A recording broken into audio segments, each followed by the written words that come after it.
안녕하세요. 서학경제입니다. 이번 시간은 미국 이야기를 조금 할 건데, 이야기를 하기 전에 중국 이야기를 살짝 하겠습니다.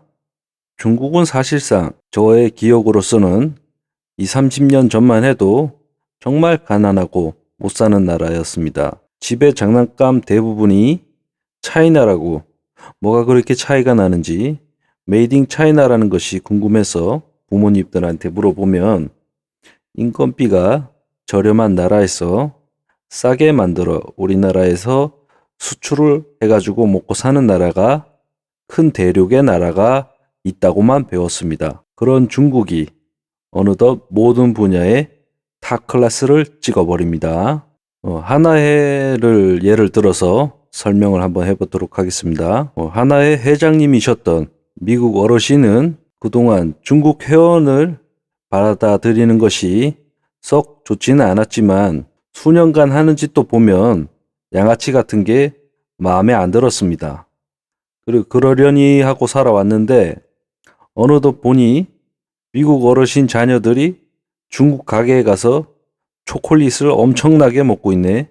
그것을 중국 상인 주인이면 관리를 좀 해줘야 되는데 아이 그냥 지켜보고 있네 이거. 아우 화가 나네. 지금 보시는 것이 2017년, 17년까지 미국 교역 상대로 무역 수익을 가장 많이 본 것이 중국입니다. 중국이 약 780, 800억 달러를 흑자를 받겠죠. 그래서 회장님이신 미국은 중국에게 우리 애들이 초콜릿을 많이 사 먹었으니 너네는 넘어와가지고 반도체 좀 사주구려 했는데 이름이 반도체라고 반만 사면 되는 건 줄 알고 반도체를 정상적으로 다 사가야 되는데 반을 부러뜨려 가지고 사가 버리네. 그 모습을 보고 또 양아치 짓을 하는 걸 보고 화가 난 미국 회장님께서는 회원들을 다 소집해서 아니 이제 중국 회원님 들어온 지도 꽤 됐고 가게도 장사가 꽤 잘 되니 해배를 좀 올리셔서 위상에 걸맞게 주변국들도 좀 돌보고 그랬으면 좋겠습니다. 그랬더니 중국 왈, 아이고 저는 아직 신입 개발도상국입니다. 회비를 올리다니요. 처음 느낌, 처음처럼 회비를 한결같이 내도록 하겠습니다. 아 그리고 주변국들은 제가 1대1로라는 사업을 해가지고 다리도 지어주고 공항도 만들어주고 항만도 건설해주고 막 제가 다 만들어 주겠습니다. 그런데 시간이 지나서 알고 봤더니 지어준댔지 공짜로 지어준다고 한 적이 없답니다. 그렇게 지어준 공항, 다리, 항만은 중국 겁니다. 지금부터 이 공항, 다리, 항만은 제 차입니다. 보시는 것처럼 그동안 아주 더러운 형태로 신흥국 상대로 보이지 않는 식민지화를 진행하고 있었던 것이 드러났습니다. 그런 반면 수년간 미국은 사실상 회장님이랍시고 바보 소리 들을 정도로 국민들이 전 세계의 물건을 아낌없이 사주고 있었습니다. 그러다 보니 무역 적자가 만년 적자 마냥 계속 지속적으로 발생을 하고 경상수지 얼마 되지 않는 경상수지로 가까스로 버티고는 있지만 올해는 넘기기가 쉽지 않아 보입니다. 정말 미국을 보면 프리덤이라는 느낌이 그냥 나와버립니다. 너무 자유스럽습니다. 이 정도면 정부가 강제로 국민들을 상대로 제재도 좀 하고 그래야 되는데 너무 프리덤이야 아주 그냥. 그렇게 앞에 보신 것처럼 미국은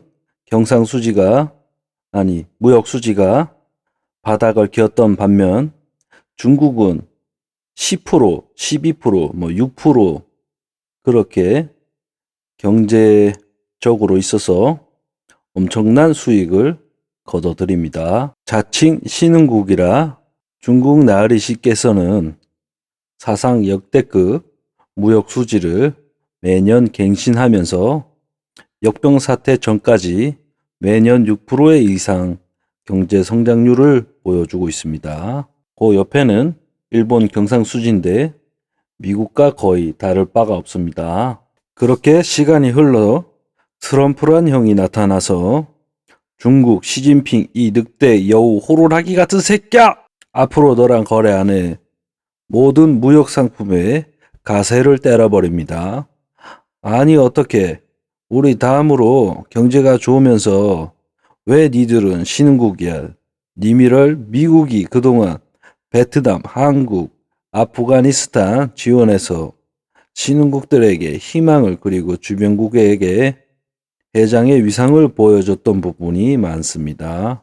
20년 만에 중국은 제2의 경제 대국으로 성장해 있는 상태입니다. 아프가니스탄, 니들은 진짜 반성해라. 어떻게 두들겨 맞고 있어가지고 가서 지켜주면서 탈레반 싸울 수 있게 무기 줬더만 그 무기를 탈레반에다 팔아먹고 정말 국민성이 개돼지면 이렇게 답이 없는 것입니다. 사실 중국 성장은 잘할 수 있었던 것은 개인이 중국을 위한 헌신을 하도록 철저히 교육되어 있었기 때문인 것으로 보입니다.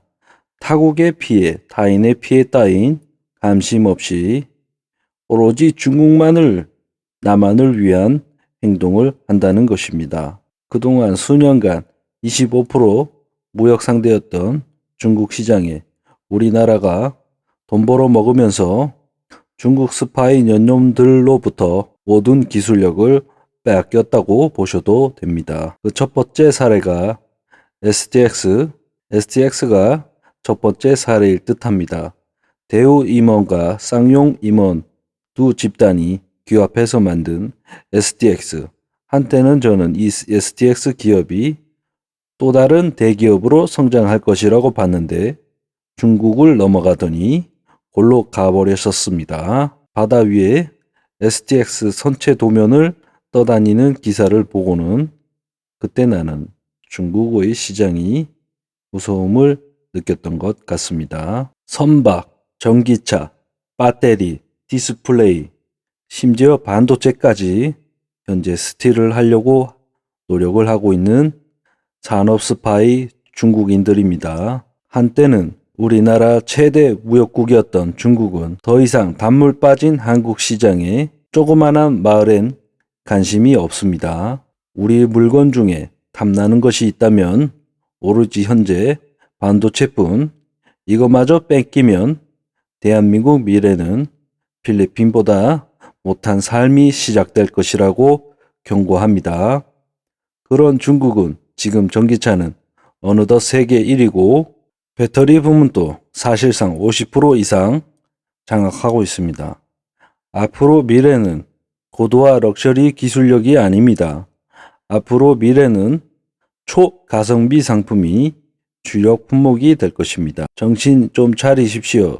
지금은 럭셔리 찾다가 내 몇 자리도 못 찾을 판입니다. 대한민국은 지금 1%의 VIP도 전국의 가난하고 배고프신 어르신들도 럭셔리한 대한민국을 찾는 듯 합니다. 럭셔리는 사치품이라 합니다. 정치는 럭셔리입니다. 럭셔리는 사치품이고요. 정부는 그리고 국민은 더 이상 정신 나간 정치, 사치품 그만 좀 떠들고 그만 좀 찾고 제발 중국보다 가성비가 넘치는 모두가 원하는 대한민국 건설적인 이야기와 정책을 계획하고 국민들에게 길을 열어주기를 바랄 뿐입니다. 국민인 우리가 깨어있지 않으면, 그렇지 않으면 또다시 IMF 때처럼 국가의 개돼지가 될 뿐입니다. 명심하시길 바라며 방송 마치도록 하겠습니다. 감사합니다.